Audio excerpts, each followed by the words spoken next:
Em sua grande obra de 1912, o livro Transformações e Símbolos da Libido, Jung argumentou que, por baixo da superfície da consciência moderna, as formas míticas da antiguidade continuaram a ter uma existência subterrânea, aflorando em sonhos, fantasias e alucinações.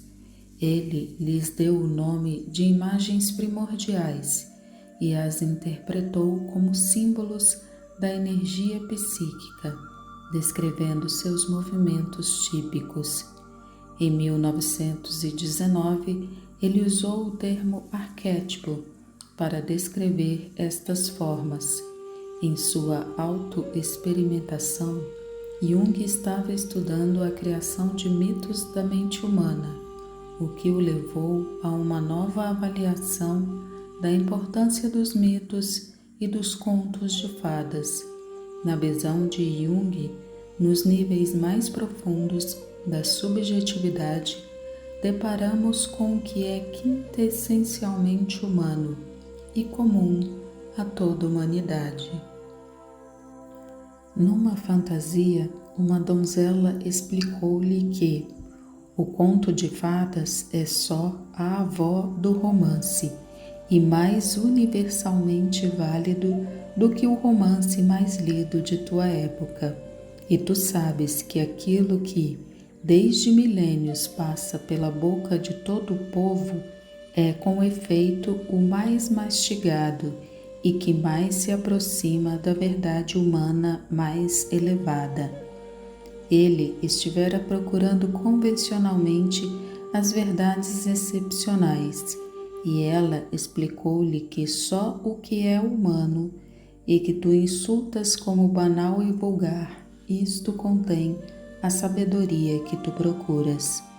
Jung chegou a considerar a tarefa da individuação como sendo uma tarefa de chegar a um acordo com o passado acumulado da herança humana. Em outras palavras, com os arquétipos do inconsciente coletivo. A partir dos anos de 1930, ele embarcou numa série de estudos da fenomenologia das formas arquetípicas.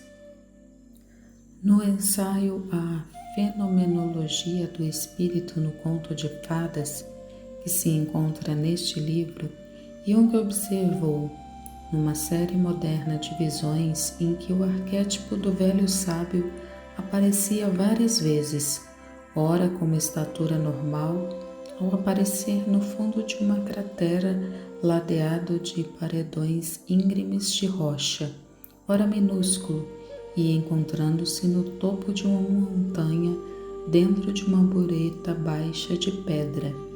Jung está se referindo à aparição de Elias em suas fantasias e a Filemon, que estão contidas no livro vermelho. Esta figura, observa ele, aparece em situações nas quais a guia é necessária e a pessoa está sem recursos, e ela se realiza espontaneamente no espaço psíquico extraconsciente, quando um pensamento consciente não é possível ou já não o é mais. Escrevendo o livro vermelho, Jung chegou a perceber que ele próprio não era o autor da obra, mas que a grande maioria do que escrevi nas primeiras partes deste livro foi Filemon que me inspirou.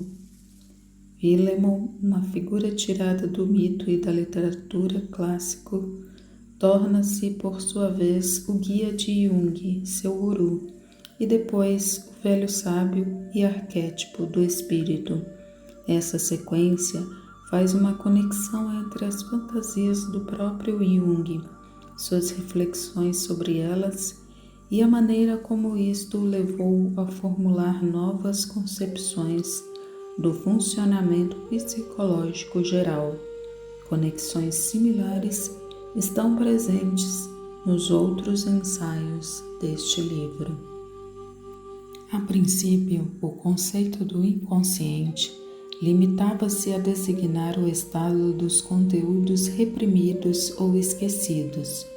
O inconsciente em Freud, apesar de já aparecer, pelo menos metaforicamente, como sujeito atuante, nada mais é do que o espaço de concentração desses conteúdos esquecidos e recalcados, adquirindo um significado prático graças a eles.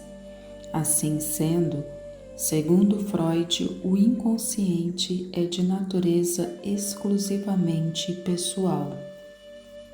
Uma camada mais ou menos superficial do inconsciente é indubitavelmente pessoal. Nós a denominamos inconsciente pessoal. Este, porém, repousa sobre uma camada mais profunda, que já não tem sua origem em experiências ou aquisições pessoais, sendo inata. Esta camada mais profunda é o que chamamos inconsciente coletivo. Eu optei pelo termo coletivo pelo fato de o inconsciente não ser de natureza individual, mas universal. Isto é, contrariamente à psique pessoal, ele possui conteúdos e modos de comportamento os quais são os mesmos em toda parte e em todos os indivíduos. Em outras palavras, são idênticos em todos os seres humanos, constituindo, portanto, um substrato psíquico comum, de natureza psíquica suprapessoal, que existe em cada indivíduo. Uma existência psíquica só pode ser reconhecida pela presença de conteúdos capazes de serem conscientizados.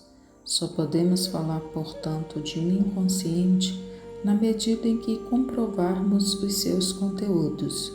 Os conteúdos do inconsciente pessoal são principalmente os complexos de tonalidade emocional, que constituem a intimidade pessoal da vida anímica.